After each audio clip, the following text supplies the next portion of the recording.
अजा एकादशी व्रत पर क्या करें और क्या ना करें, इन नियमों का ख्याल रखने से पाएंगे व्रत का पूर्ण फल। अजा एकादशी भाद्रपद मास के कृष्ण पक्ष की एकादशी तिथि पर पड़ती है। इस दिन भगवान विष्णु की पूजा की जाती है और व्रत रखा जाता है। ऐसा करने से मनुष्य को पुण्य फल की प्राप्ति होती है।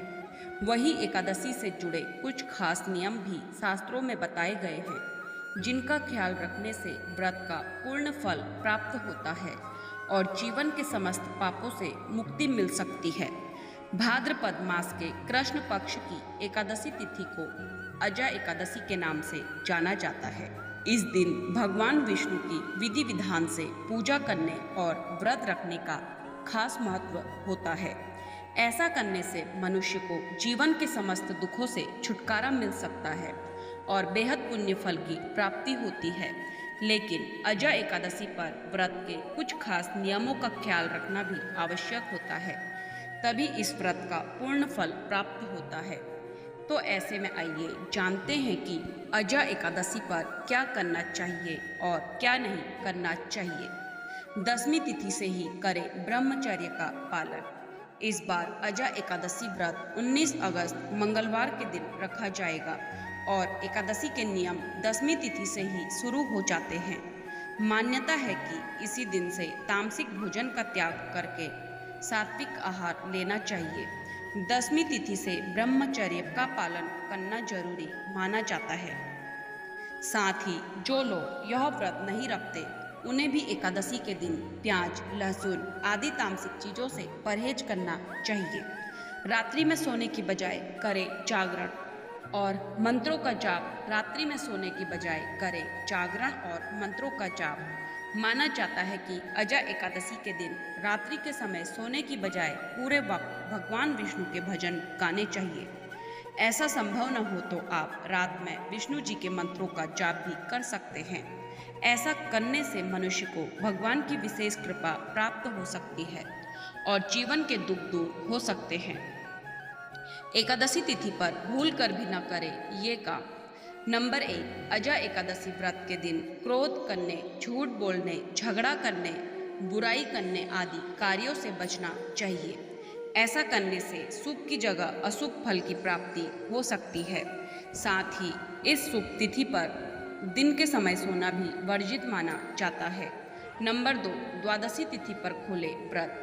एकादशी के दिन व्रत रखने के बाद द्वादशी तिथि पर व्रत का पारण किया जाता है। ऐसे में अगले दिन सुबह जल्दी उठकर स्नान करें और साफ वस्त्र धारण करें।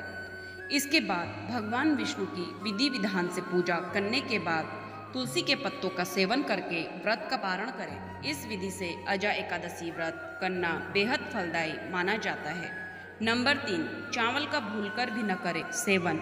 मान्यता है कि भूलकर भी एकादशी तिथि पर चावल का सेवन नहीं करना चाहिए।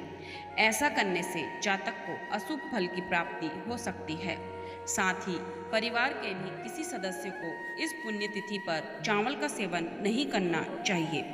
नंबर 4, व्रत का संकल्प लें और कथा का पाठ करें।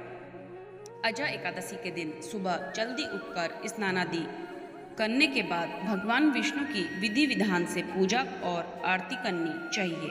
साथ ही व्रत का संकल्प भी अवश्य लें और व्रत कथा का पाठ करें। ऐसा करने से जीवन के समस्त दुखों और पापों से आपको मुक्ति मिल सकती है। नंबर 5, गलती से भी न तोड़ें तुलसी के पत्ते।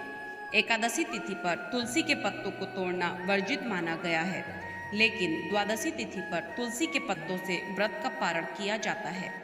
ऐसे में उस दिन आप घर के बच्चे या बड़े से, यानी जिसने एकादशी का व्रत न किया हो, उनसे द्वादशी तिथि पर तुलसी के पत्ते तुड़वा लेने चाहिए, क्योंकि द्वादशी तिथि के दिन भी व्रती द्वारा तुलसी के पत्ते तोड़ना वर्जित माना गया है। एकादशी तिथि पर करने योग्य काम। नंबर 1, भगवान विष्णु की पूजा। एकादशी तिथि पर भगवान विष्णु की पूजा करना आवश्यक है। भगवान विष्णु की पूजा करने से उनकी कृपा प्राप्त होती है। नंबर 2, व्रत रखना। एकादशी तिथि पर व्रत रखना एक महत्वपूर्ण परंपरा है। व्रत रखने से भगवान विष्णु की कृपा प्राप्त होती है। नंबर 3, जप और ध्यान। एकादशी तिथि पर जप और ध्यान करना आवश्यक है। जप और ध्यान करने से भगवान विष्णु की कृपा प्राप्त होती है। नंबर 4, दान और पुण्य। एकादशी तिथि पर दान और पुण्य करना आवश्यक है। दान और पुण्य करने से भगवान विष्णु की कृपा प्राप्त होती है। एकादशी तिथि पर कुछ कामों से बचना आवश्यक है, जिससे भगवान विष्णु की कृपा प्राप्त होती है और घर में सुख समृद्धि आती है। मांसाहार, प्याज और लहसुन, शराब और अन्य नशीले पदार्थ, क्रोध और हिंसा, झूठ बोलना और चोरी और अन्य अपराधों से बचना आवश्यक है। भगवान विष्णु की पूजा, व्रत रखना, जप और ध्यान और दान और पुण्य करना आवश्यक है।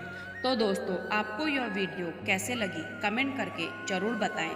अगर आपको यह वीडियो पसंद आई हो तो कमेंट बॉक्स में जय माँ लक्ष्मी, जय श्री हरि विष्णु जरूर लिखें। ऐसे ही व्रत, त्योहार व अन्य धार्मिक जानकारी के लिए जुड़े रहिए डिवाइन लव से।